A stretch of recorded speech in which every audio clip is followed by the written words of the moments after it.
My name is Elowin. I am 32 years old. I live in a big, empty house with my husband, Aldrich. Our home has 10 rooms.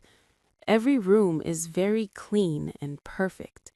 But even though there is no dust, the house always feels cold. No fire can ever make it warm. My days start at 6 o'clock. I make coffee for Aldrich. The steam goes up in the quiet kitchen. I put eggs and toast on a plate, but he never eats them. He drinks his coffee without talking. He never looks at my eyes. Then he leaves for the city. After he goes, I am like a ghost in my own house. I clean things that are already clean. I shine silver that is already bright. I go from the kitchen to the living room. Then I go to the bedroom. I clean and clean to fill my empty life. I look out the big windows. I see the pretty gardens.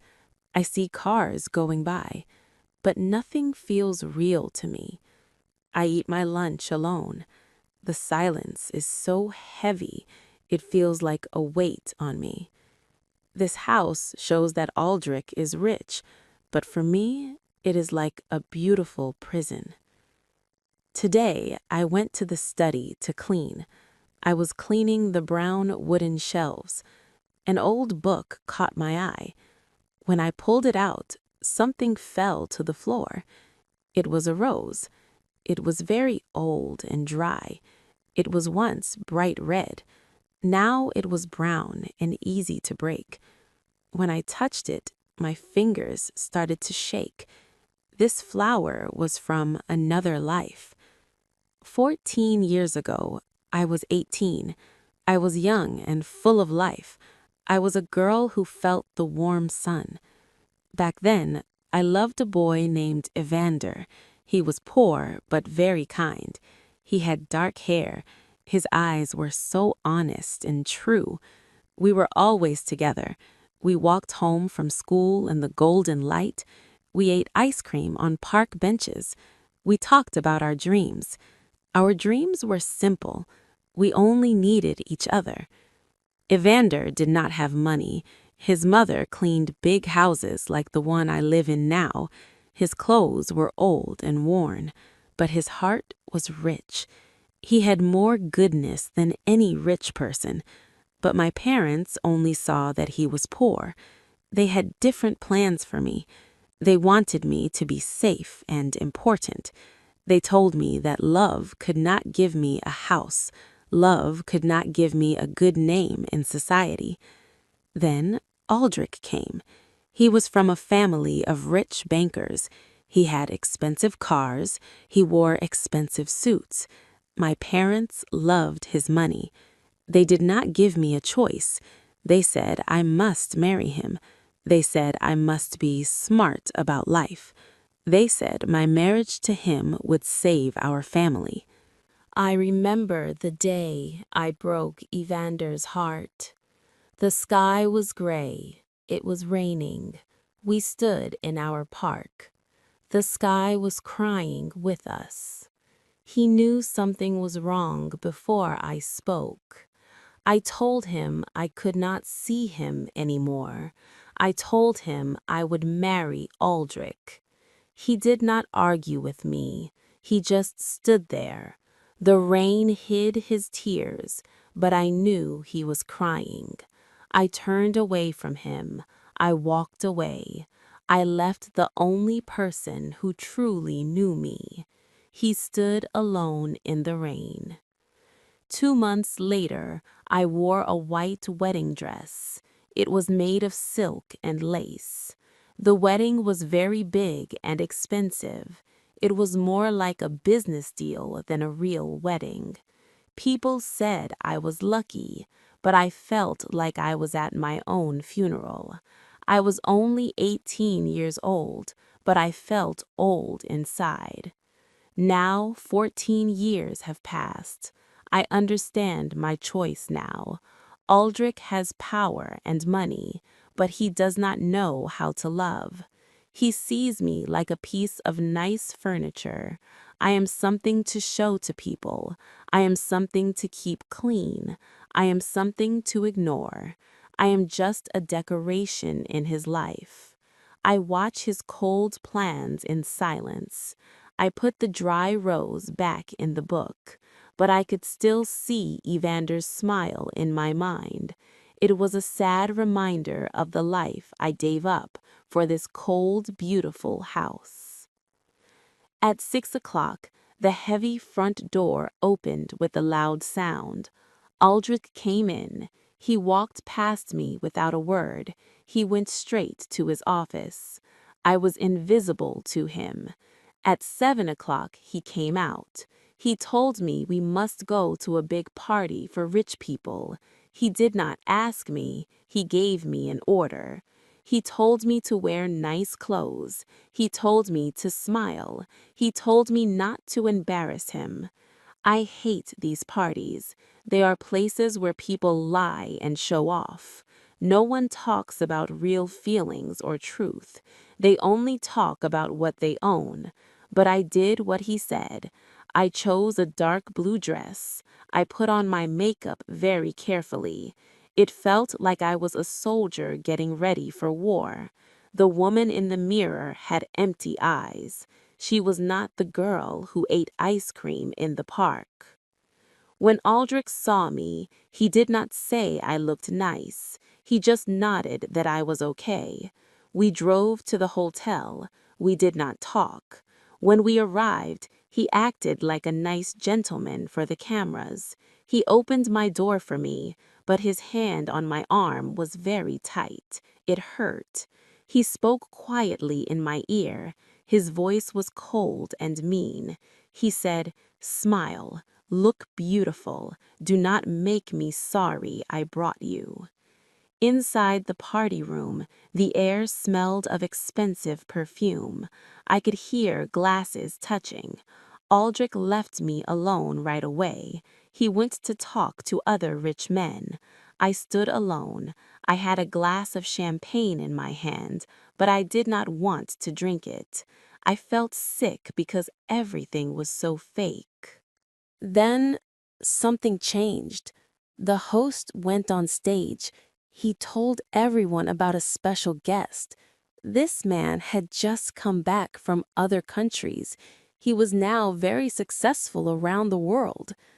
My heart started to beat very fast. The doors opened. He walked in. He wore a nice suit. It showed that he was very rich now. He moved with confidence. Everyone looked at him. It was Vander. After 14 years, he was in the same room as me. He was not the poor boy in old clothes anymore. He was a man with power and money. But when he turned and saw me, I saw the same brown eyes. Those eyes once promised me everything. The room seemed to disappear. The noise became quiet. For one moment, we were 18 again. We were standing in the rain. I could see all the lost years in his face. I saw pain. I saw longing. I saw a love that never died. Tears came to my eyes. They fell down my face. I could not stop them. Then I felt a sharp, painful grip on my arm. Aldrich was there. His face showed he was very angry, but he was trying to control it. He saw us look at each other. He knew. He did not need to know the name. He knew a ghost from my past had just walked in. He spoke in my ear. His voice was like poison. He said we were leaving now. He pulled me toward the door. I looked back one more time. Evander was watching me. His hands were in fists. His face showed a helpless pain. The drive home was terrible. We drove too fast. We did not talk. Aldrich's anger came off him like heat from a fire. When we got inside the house, he could not control himself anymore. He started screaming at me. He said I embarrassed him. He called me a cheap woman who still loved a ghost. I tried to explain. I said I only looked at an old friend. Then he hit me. The hit sent me to the floor. The pain was a shock, but I was more shocked that he could hurt me like this. He did not stop there. He pulled me up. He threw me against the wall. I lay on the cold floor. He looked down at me like I was nothing. Then he locked himself in his office. After that, my world became very small. Aldrich took my phone. He said I could not leave the house. I was a true prisoner now. The bruises on my arms and face were my only company. I hid them under long sleeves and scarves. I watched myself in the mirror. I was fading. I was becoming a shadow. My skin was pale. I was getting very thin. Weeks went by. I was scared and alone. Then a small chance came. The woman who cleaned our house got sick. Aldrich wanted his special food, so he told me to go to the market. He gave me a list. He gave me a time limit. He warned me that he would know if I did anything wrong. The sunlight was very bright when I stepped outside. I had not been outside for a very long time. I walked with a limp. I hurt my leg when I fell down the stairs. Aldrich had pushed me in his anger. Every step was hard. At the market, there was so much noise and so many people. My weak nerves could not handle it. I reached for a bag of apples, but I was not strong enough. The bag broke open. My food fell all over the ground. I fell to my knees. I started crying. I was so frustrated and so weak. Then I saw two hands. Someone was helping me pick up the fruit. I looked up. I looked into the eyes of the man I dreamed about every night, Evander. He looked horrified. He saw my shaking hands. He saw my pale, thin face. He saw the bruise under my scarf. He did not ask if I was okay. He asked what Aldrich had done to me. He led me to a quiet bench. His touch was soft and gentle. It was so different from the violence I had learned to expect. I could not control myself. I cried and cried. I told him everything. Evander held my hand. His palm was warm and steady. He begged me to leave Aldrich. He said he had money now. He had the power to protect me. He told me about a life where I would never be cold again. If I had not been so poor, he said quietly, if I had been braver 14 years ago, where would we be? We would have been happy, I said through my tears. But fear is a strong prison guard. I told him I could not go. I told him Aldrich was a monster. He would find us. He would hurt us. I saw a car at the end of the street. It was a black car. It looked like Aldrich's car. Fear grabbed me. I stood up. My body was screaming in pain. I told Evander he had to forget me. I told him I was sorry for the past. I was sorry for now. I ran. I ran toward the busy street. I wanted to get to the bus stop. I wanted to get home before Aldrich knew I was gone. I heard Evander shouting my name. His voice was desperate. It was a final plea. I turned my head to see him one last time. I wanted to remember the man I had loved too late. The sound of the car horn was the last thing I really heard. It was a loud metal scream. Then the car hit me. I felt myself flying through the air. The red apples from my bag flew everywhere. They looked like drops of blood on the gray road. When I hit the ground, the world went silent. The pain was very strong. Then, suddenly, it felt far away. It felt like it belonged to someone else. Evander was there. He took me into his arms. His tears fell on my face. I lifted my hand. It felt as heavy as a rock. I touched his face. "I am sorry, Evander," I whispered.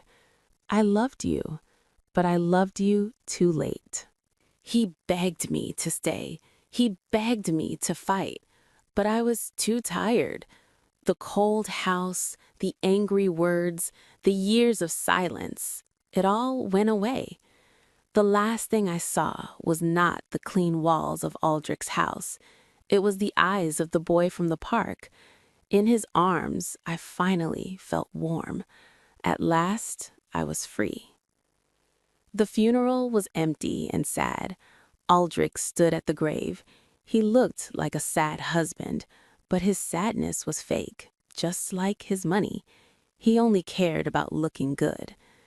Evander stood far away, under the shade of a tree.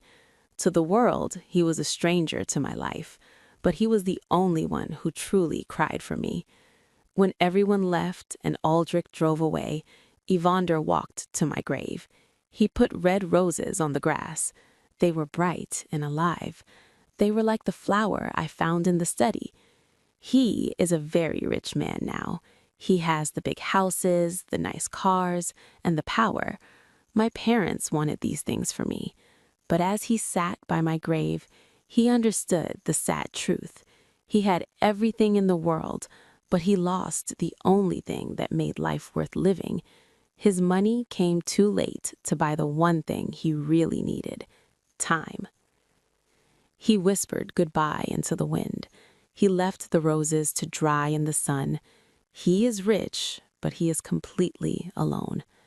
And maybe, somewhere far from the cold rooms and the rainy parks, I am finally 18 again. I am waiting for him in a place where time does not matter. In this world, we were a sad story about bad timing. In the next world, maybe we are just two people who loved each other enough to finally be at peace. Thanks for listening to my story. If you liked it, hit that subscribe button, drop a comment, and tell me where you're listening from.